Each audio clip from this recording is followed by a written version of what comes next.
Hola, buenos días. Bueno, esta clase es una cápsula de contenido que me parece interesante que ustedes puedan ver a medida que inician su trabajo o antes de iniciarlo.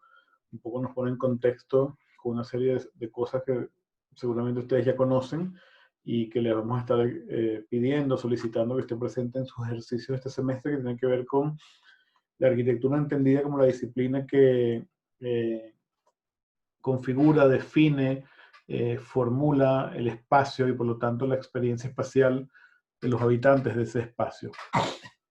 Eh, entonces, en ese sentido, una visión personal, bueno, que no es exclusiva mía obviamente, pero a la que yo doy mucho énfasis, es entender la arquitectura como una experiencia visual, es decir, que se percibe básicamente a través del sentido de la vista, pero no a través del sentido de una vista estática, sino una vista que está de alguna manera ligada a nuestro cuerpo y por lo tanto participa en las actividades cotidianas que hacemos y por lo tanto también participa en el movimiento que tiene que ver con el movimiento del cuerpo, pero también el movimiento que tiene que ver con el movimiento del ojo, y cómo el ojo se adapta y es capaz también de moverse y actuar como una especie de sujeto perceptual que va evaluando, que va mirando, que va percibiendo o ayudando a la percepción de lo que es el espacio en el cual cotidianamente nos desenvolvemos. Entonces, en este sentido, la arquitectura sería una disciplina cuyo objeto de trabajo, de investigación, de producción, sería el espacio destinado para el hombre, el espacio destinado para nuestras actividades cotidianas, desde las más sencillas hasta las más trascendentes o relevantes, y así lo ha sido históricamente. Yo creo que es importante, yo les hago mucho énfasis, que siempre que piensen en que están haciendo arquitectura, piensen que están configurando, definiendo y cualificando el espacio en el cual personas, sujetos, habitantes se van a desenvolver. Cuando hablamos de espacio, obviamente no hablamos de este espacio, no hablamos del espacio, digamos, a una escala astronómica, del espacio universal, del espacio infinito. Hablamos al contrario de un espacio que está referido a la relación que el espacio general puede empezar a tener con un ser humano. ¿Y cómo hace el arquitecto, cómo hace el ser humano para apropiarse de un fragmento, de un trozo de ese espacio tan grande? Pues lo delimita. Cuando decimos que el hombre delimita el espacio o que el arquitecto tiene que ver con la delimitación del espacio, es que el arquitecto, para trabajar el espacio, paradójicamente opera sobre las cuestiones que son distintas u opuestas al espacio, que son los límites del espacio. Cuando vemos estos dos cuencos, que no son arquitectura, son dos cuencos que están colocados sobre una mesa, tenemos una idea clara de que definen un interior, un espacio, que no es un espacio arquitectónico, es un espacio referido al objeto, y que la cerámica, la greda, de la cual están elaborados, produce una lámina o una superficie que tiene dos caras, una que define, una que se encarga de orientarse hacia el interior y otra que se oriente hacia el exterior. Entonces, de alguna forma, la idea más básica que podemos tener de un límite arquitectónico es esta, como una superficie que separa un adentro de un afuera. Y por supuesto, esa superficie puede tener distintas cualidades o distintas condiciones, como lo veremos más adelante.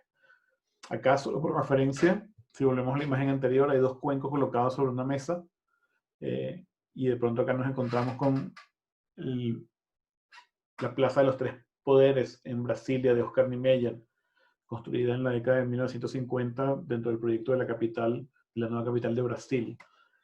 Y vemos como Niemeyer de repente opera con formas análogas a las que estaban en la imagen anterior, como dos grandes cuencos, uno invertido, colocado, apoyado sobre esta superficie que sería análoga a la mesa, y otro puesto de esta otra manera, y vemos como estas dos superficies de pronto definen evidentemente o cualifican un espacio exterior en condiciones, si se quiere, complementarias, ¿no? Y vemos a los sujetos que de alguna manera son los seres, son los participantes de esta definición espacial. Entonces, el arquitecto o el ser humano, desde que construye cultura, construye espacio y determina espacio. Quizás la manera más elemental de construir espacio es a través de establecer un punto, o sea, sobre la superficie de la Tierra, de repente clavar estos inmensos menires que como ustedes saben, eran unos monolitos relativamente grandes que se colocaban con, digamos, con funciones rituales en las culturas ancestrales, y con la hincando esta piedra en la tierra, de alguna forma ya tenemos la definición de un espacio que se organiza alrededor de ella. Otra definición de espacio puede ser simplemente el establecer un plano de suelo.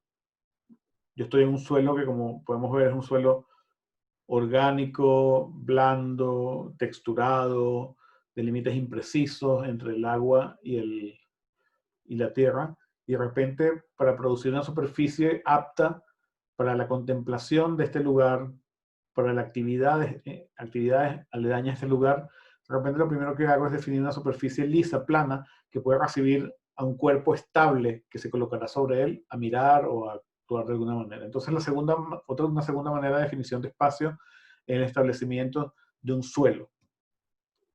Y ahí empezamos a complejizarnos. Si antes teníamos un punto o una línea, después teníamos un plano horizontal, de repente al elevar los planos verticales que estamos haciendo, estamos aún más definiendo espacios. Si ven como este pequeño fragmento de una edificación que está medianamente soterrada o interceptada con el suelo, vemos un camino, y el camino nos conduce a un plano de suelo similar a la imagen interior, que está elevada, que está definido, pero cuando entramos a este plano de suelo, de repente se levantan estos planos verticales o muros.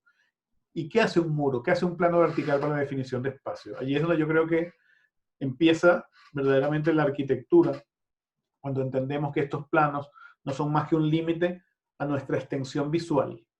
Si antes podíamos estar acá y mirar al infinito, mirar el campo, en el momento que aparecen los planos verticales nos definen hacia dónde podemos mirar y hacia dónde no podemos mirar. Y hay ya una primera definición arquitectónica, que es la definición de límites a lo visual. Como les decíamos al principio, lo visual es un elemento fundamental en la construcción del espacio arquitectónico. Y así, de ahí en adelante, pues aparece el plano vertical, añadido el plano horizontal, o después al añadido el plano de techo, como elementos característicos de la definición espacial en la arquitectura. Acá vemos este sencillo croquis, como ven, muy sintético, pero que nos habla de ese tipo de definiciones. O sea, vemos unos sujetos, vemos un croquis de una sección, vemos un sol que está proyectando luz y está permitiendo la proyección de sombra, y vemos este plano horizontal que de pronto aparece como un límite que delimita este espacio, que parcialmente permite la protección de estos sujetos de la luz del sol, por ejemplo. Y estos sujetos están en relación a este espacio que está acá y están de alguna forma contenidos por este plano de fondo que está acá. Entonces, si vemos estos sujetos están contenidos en un espacio cuya sección, cuya forma es esta, o sus elementos definitorios son son estos, y por lo tanto, de alguna manera, están en relación con este espacio. Ellos están adentro, o de alguna forma, en un espacio de transición entre el afuera y el adentro, y estos otros que están acá están afuera. Ellos están en el espacio, ellos están fuera del espacio, pero entre ellos se da una relación. Entonces, esa es como la manera en que nosotros, como arquitectos, debemos comprender muy temprano que así operamos. Esto, obviamente, son contenidos que se complejizan después con una cantidad de temas, digamos, culturales, sociales, económicos, de sustentabilidad, tecnológicos, técnicos, constructivos. O sea, hay una cantidad de información que ustedes van a ir adquiriendo, pero nunca olvidemos que somos nosotros, somos los sujetos, los que somos protagonistas de un espacio que ha sido concebido para que nosotros estemos de una manera confortable, agradable, digamos, en armonía también con un entorno, en un lugar donde de alguna forma haya unas características, unas definiciones estéticas que tienen que ver con la proporción, la belleza, la composición, que de alguna forma satisfacen una serie de necesidades espirituales humanas también.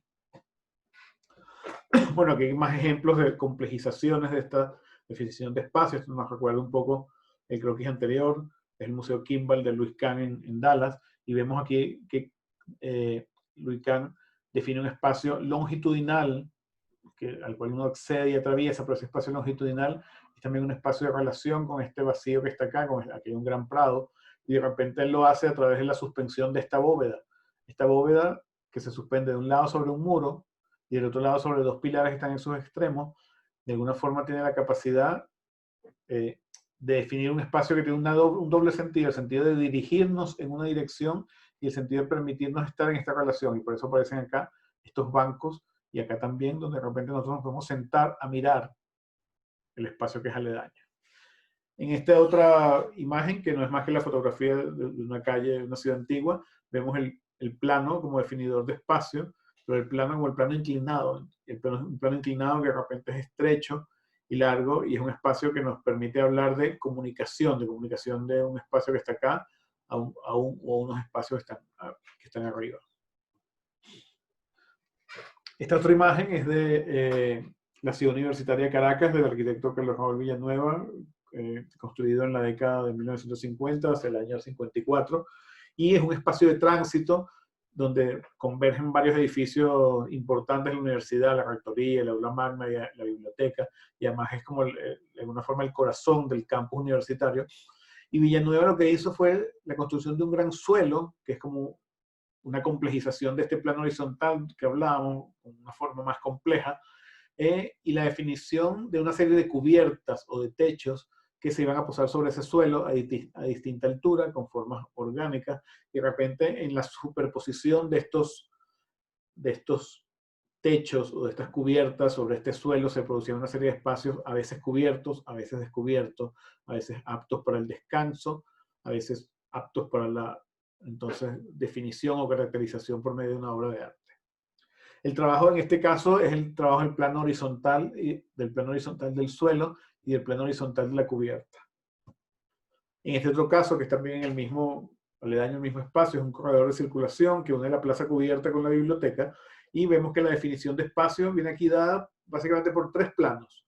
Un plano de suelo, un plano de cubierta y un plano más complejo que es el plano este plano que define lateralmente el espacio, que impide la comunicación entre el interior y el exterior, pero permite la relación primero visual y luego permite también, en función de su orientación, el ingreso de esta luz vespertina que de pronto modifica o caracteriza todo lo que es este espacio, ¿no? La forma que construye este suelo, que no es más que la proyección de la sombra del muro. Yo creo que aquí vemos mucho lo que es la potencia de los planos como definidores de espacio, los planos laterales, los planos texturados, los planos entendidos como celosías o como elementos translúcidos. Este plano no es solamente el plano de esta piel hecha con bloque perforado, sino también es de repente la sucesión de los pilares o de las columnas que van a empezar también a ser paralelos a él, y nos van a hablar de una redundancia en la definición de este plano que nos habla de la circulación o el movimiento que se da en este sentido. Entonces, si lo importante es entender que la arquitectura se ocupa del espacio, ¿qué pasa con la edificación? Siempre nos dicen los arquitectos hacen edificios, los arquitectos hacen edificios. ¿Qué es un edificio en términos, si lo pensamos desde el punto de vista del espacio? Un edificio no es más que la organización de distintos espacios de un sistema espacial en una forma, vamos a llamarla, que los reúne y que los acomoda de una manera consistente. Es decir, es un resultado consistente del sistema espacial que se quiere organizar. Aquí tenemos un ejemplo clásico en ese sentido, que es el Panteón de Agripa de Roma. Como ustedes saben, un templo romano, hoy día es una iglesia muy famoso, es básicamente un tambor cilíndrico con una semiesfera que lo cubre, y esta semiesfera tiene un agujero, una lucarna, como se llamaría más adecuadamente un óculo, el cual deja pasar la luz que ilumina todo el interior del templo. Entonces, básicamente, cuando nosotros vemos este espacio, estamos ante eso, un espacio que es de forma cilíndrica, techado con una semiesfera, un espacio que tiene un centro muy fuerte, un centro que viene reforzado por la geometría del círculo, por la geometría de la esfera y por la presencia del óculo. Entonces es de esperar que el edificio que de alguna forma va a contener este espacio es un edificio que refleja esa organización espacial. O sea, aquí tenemos un atrio previo que nos permite el ingreso, y básicamente el edificio es un tambor definido arriba por esta cubierta que contiene la esfera. Si nosotros vemos, la forma del edificio depende también de la tecnología de la época, en el sentido que la piel con la que podemos definirlo no es una piel delgada, no es una piel al contrario, una piel gruesa por los modos constructivos de albañilería de ladrillo, etc. Entonces no tenemos, el edificio por fuera no tiene necesariamente una forma esférica totalmente, sino es una esfera como achatada, porque depende de la posibilidad técnica de ese momento de ser construido. Pero en el fondo el fin del edificio es contener este espacio con esta cubierta semiesférica y este tambor de manera, en una geometría perfecta.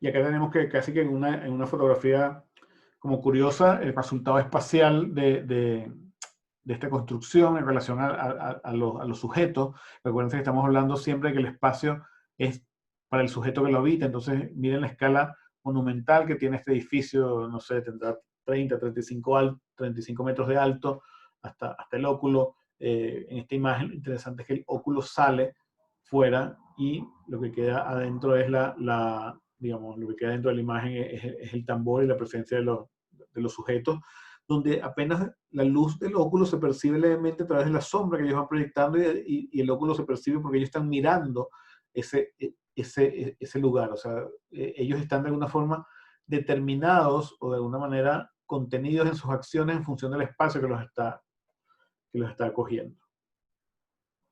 Entonces, de alguna forma, todo lo que es el pensamiento y la representación arquitectónica tiene una definición a partir de esa construcción espacial. Aquí tenemos otro ejemplo, es un corte en perspectiva de la casa Corbusier, de Corbusier en La Plata, en Argentina. Y vemos que, bueno, la idea de este dibujo es, evidentemente, si ustedes no conocen la casa está entre dos muros medianeros, separar o quitar un sector de la casa para permitirnos ver el espacio que está adentro. Y ahí uno puede empezar a entender la secuencia espacial que se va construyendo. Como ustedes saben, esta casa no entra desde la calle por acá, que hay un garage, entra, subes unas pequeñas gradas, llegas de pronto a este patio, un patio muy estrecho, pero que tiene una relación con el cielo, tiene un árbol adentro, y se va produciendo evidentemente una secuencia de un espacio de una escala A un espacio abierto, después tomas la rampa y vas subiendo por aledaño todo este otro espacio, llegas acá, que es donde te distribuyes al interior de lo que es la vivienda, o si no continúas una rampa en el sentido contrario que te lleva a lo que son las dependencias del consultorio del médico que era dueño de la casa. Mientras que acá hay una gran terraza que es de la parte privada. Entonces vemos una composición espacial relativamente compleja que está organizada en función de percibir siempre o de darle claridad a las relaciones espaciales. La relación del patio, que al llegar al piso 1 se expande y se convierte en zaguán o en un espacio antecesor de la casa y también en ingreso, y la construcción de la casa en una relación a este otro espacio, a ese patio, ese otro espacio abierto y la calle. O sea, hay como dos fuerzas espaciales. Esta, que después se convierte en esta, y por otro lado, esta que nos vincula a este patio y la calle. Acá atrás hay como un patio de servicio. Hay una película muy interesante que se llama El hombre al lado, que es la fantasía entre un dueño de esta casa que era diseñador y un vecino que quería acceder a este patio para obtener luz y digamos, toda la problemática que eso conlleva. Les recomiendo que la miren. Acá vemos entonces esto que es un dibujo más tridimensional donde podemos entender toda la complejidad de la casa. Cuando lo llevamos a la sección, vemos que en la sección es legible eso que estamos hablando, o sea, este espacio vertical que se comunica con este espacio como de vinculación, de comunicación con la calle, que tiene que ver con el acceso y el ascenso, y luego este espacio vamos a llamarlo de habitar, que es el living de la casa, que a través del patio se relaciona con la terraza, que se relaciona con la calle. Entonces, ¿cómo se define el espacio? El espacio se define básicamente a partir de elementos, como vimos antes, elementos que de alguna forma detienen nuestra mirada o determinan nuestra posibilidad de acceder o no acceder a él o a ellos. Básicamente, desde lo más básico, al yo tener una superficie en el suelo, ya tengo un espacio. Cuando de pronto puedo colocar 4 pilares, este espacio se encuentra un poco más definido, pero sin embargo yo visualmente puedo tener toda la relación que quiera hacia los lados, pero de una forma me siento interiorizado. Un poco algo parecido va a pasar también cuando coloco una cubierta. Cuando coloco una cubierta, de alguna forma esa cubierta también me define. Al poner un plano de fondo, pues obviamente este espacio se relaciona hacia acá, pero no hacia atrás. Y así sucesivamente voy definiendo espacios hacia una esquina, axialmente, solamente hacia adelante, totalmente envuelto, o un espacio totalmente envuelto que me contiene. Modificando el plano de suelo o combinaciones del plano de suelo con los planos laterales, pues puedo hacer distintas combinatorias de definición espacial. Por ejemplo, en este caso es la cubierta la que define sobre los 4 pilares, o la cubierta sobre este muro, o espacios que incluso son más enfáticos en eso que hablábamos antes. O sea, cuando yo estoy bajo esta cubierta con estos 4 pilares, de alguna forma es mucho más clara que yo estoy contenido, pero tengo relación visual con todo lo que está afuera. Entonces, de alguna manera, las líneas definen espacio en la medida que se repiten o que se tensan entre ellas, se construyen planos virtuales. Mientras más próximas las líneas, el plano es más real, más efectivo, y ha sido una herramienta clásica en la definición espacial de los espacios previos de los templos, de los claustros, etcétera, hasta que aparece el muro con ventanas como una, digamos, como una operación de densificación de ese límite. Entonces, eso, la repetición, la sucesión de elementos lineales producen planos que definen espacios. El plano, evidentemente, como hablamos antes, define los espacios según sea un plano de base, según sea un plano elevado, según sean uno o más planos, según su densidad, y básicamente es un espacio que se lee en perspectiva también. Nosotros podemos definir una caja espacial totalmente compacta y cerrada, que tiene pocas relaciones, o de repente podemos separar esos planos de distinta manera para permitir unos efectos de relación menor o de descomposición analítica de la caja, que hace que la caja de alguna forma sea más ligera y sea más abierta.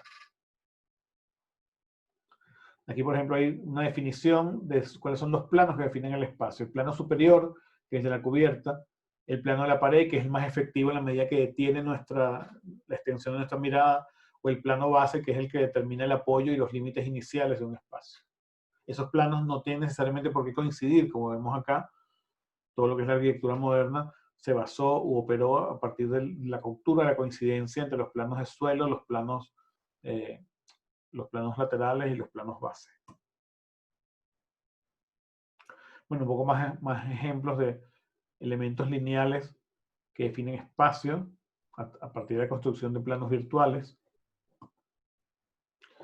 Y un poco lo que hablábamos antes de como ciertas características, vamos a llamarlas del lenguaje o gramaticales de la arquitectura moderna en función de definir espacio. Estas son 2 páginas de un libro de Bruno Sevi, que era un historiador italiano, digamos, defensor y apologista de la arquitectura moderna. Él nos explica que la arquitectura tradicional produce como unas cajas cerradas muy difíciles de abrir, como unas cajas muy compactas, que de alguna forma son como un ataúd para el sujeto, como se ve acá. El sujeto tiene poca relación, y que en la medida que la arquitectura moderna rompió la caja, separó los planos, pues este hombre o este sujeto de alguna forma se encuentra con una condición como mucho más libre, mucho más en relación con el entorno. Entonces hay una dinámica, una manera dinámica de componer con los planos que es muy propia de la arquitectura moderna. Eso también se traslada a operaciones que yo los llevo a revisar, que son como muy propias a lo mejor de estudiantes que están en los niveles iniciales de la carrera, cuando decidimos dónde hacemos la apertura, si la hacemos al centro, como que el espacio queda estatizado, congelado, detenido, y en la medida que las aperturas, las ventanas o los vanos van como moviéndose, pues el espacio se dinamiza mucho más, como vemos acá, por ejemplo. Esto está en el centro, mientras que esto se va hacia un lado, o simplemente la relación con otro espacio es a través de la interrupción de los planos, y ya desaparece la idea de la puerta o la idea de la ventana, ¿no? Son como digamos, maneras clásicas, modernas de componer espacialmente, que yo les pido que entendamos. O sea, que la caja arquitectónica no es justamente una caja cerrada, una caja de zapatos con hoyos, sino que más bien es el producto de una composición que se hace con elementos que delimitan espacios, que pueden ser planos, también pueden ser planos curvos, elementos que se repiten, etcétera, pero que entendamos que hay una naturalidad dinámica en todo esto. Yo creo que el ejemplo más importante, o uno de los ejemplos más importantes de la arquitectura moderna, es el pabellón de Barcelona del arquitecto Mies van der Rohe. Fue construido en Barcelona en el año 1929 para ser sede del encuentro entre el canciller alemán y el rey de España en el marco de la exposición universal de ese año en esa ciudad. Y fue un edificio que se construyó básicamente sin programa, no tiene más programa que sea el lugar de encuentro entre esas dos personas que van a firmar como un libro de protocolar, y bueno, va a haber un brindis, un cóctel y todo eso. Es un edificio construido solamente para eso, pero que buscaba representar lo que era la idea moderna alemana, que en ese momento era una Alemania que estaba como remontando a partir de todos los problemas que había tenido después de la Primera Guerra Mundial, pero una Alemania también previa a toda la situación política que iba a desencadenar la Segunda Guerra. O sea, una Alemania, si se quiere, viva, vanguardista, moderna, progresista, que después se vería como, si se quiere, sustituida por el régimen posterior. Y entonces estas ideas se encuentran en este edificio se construye en ese año, en el año 29, y se demuele 6 meses después, desaparece, y sin embargo en ese tránsito logra convertirse en uno de los edificios más importantes para la historia de la arquitectura del siglo XX, a pesar de que casi nadie lo vio en vivo, todos los conocimos a través de fotos, hasta que en 1986 se reconstruye en el mismo lugar donde había estado originalmente, y estas son las fotos que tenemos ahora. Como vemos, como podemos intuir, todo el discurso de los planos superpuestos, de los planos desplazados, aparece en el pabellón de Barcelona, aparece en un edificio que está sobre un gran plano de suelo, que es como un podio que se levanta sobre el piso. Casi la mitad de este plano está perforado y tiene como un espejo de agua que da como una relación de vacío, y luego sobre la otra mitad se erige este pequeño edificio que está elevado sobre 3 o 4 planos de piedra y luego contenido por otros planos de cristal con carpintería de acero inoxidable, más los pilares que lo soportan, que forman una grilla regular que soportan esta gran cubierta, que es la única cubierta del pabellón.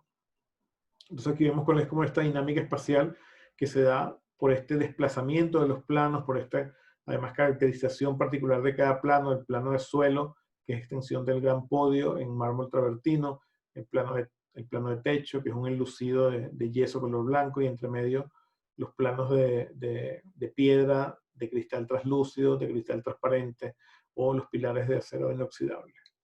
Este edificio tiene una secuencia muy clara, muy sencillo. Uno entra por acá, llegas a un gran hall que está relacionado con un patio trasero, y por ahí te devuelves y sales por este lado y te vas. O sea, entras por acá subiendo por unas gradas, entras al edificio, sales y te vas saliendo hacia atrás. Esta es la espacialidad propia, como vemos, una espacialidad muy dinámica. No hay las cosas que nosotros conocemos como puertas y ventanas. No hay simetría, hay más bien una asimetría. Eso nos permite mantenernos siempre como en movimiento. También hay elementos que son muy focales, como por ejemplo la presencia de esta estatua que se llama El Amanecer, de la misma manera como aparecen los pilares, como un poco, ellos están en una trama regular, pero en la medida que operan con los planos se desregularizan.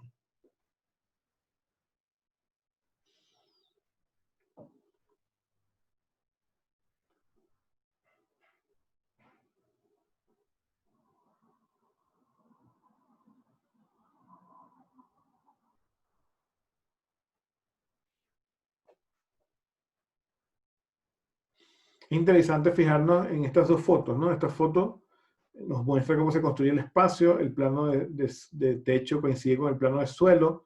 Acá aparece el patio que está contenido por unos planos que están en U, por lo tanto es un patio muy introspectivo que nos devuelve a través de la transparencia del cristal al interior del pabellón. Hay una coincidencia, aparece el pilar suelto, aparece la estatua como punto focal de la composición, y de repente cuando nos movemos, como que se rompe toda esa estabilidad, por llamarlo de alguna forma, y tiene que ver con la manera como cotidiana, como percibimos estos espacios, ¿no? Unos espacios como mucho más dinámicos, mucho más llevados al movimiento, a la circulación. Esto es ya como saliendo del pabellón por el otro lado, mirando hacia otro pequeño edificio que está acá, que son como servicios, y todo el espacio contenido como en una, vamos a llamarla, en un envolvente de travertino. Bueno, una pequeña despedida. No quisiera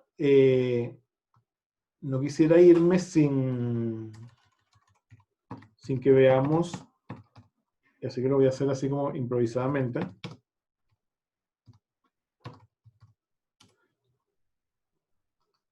Unos dibujos son bastante feos, pero bastante útiles para entender este edificio, que lo vamos a ver ahora como caja espacial, cómo está de alguna manera como construido tridimensionalmente.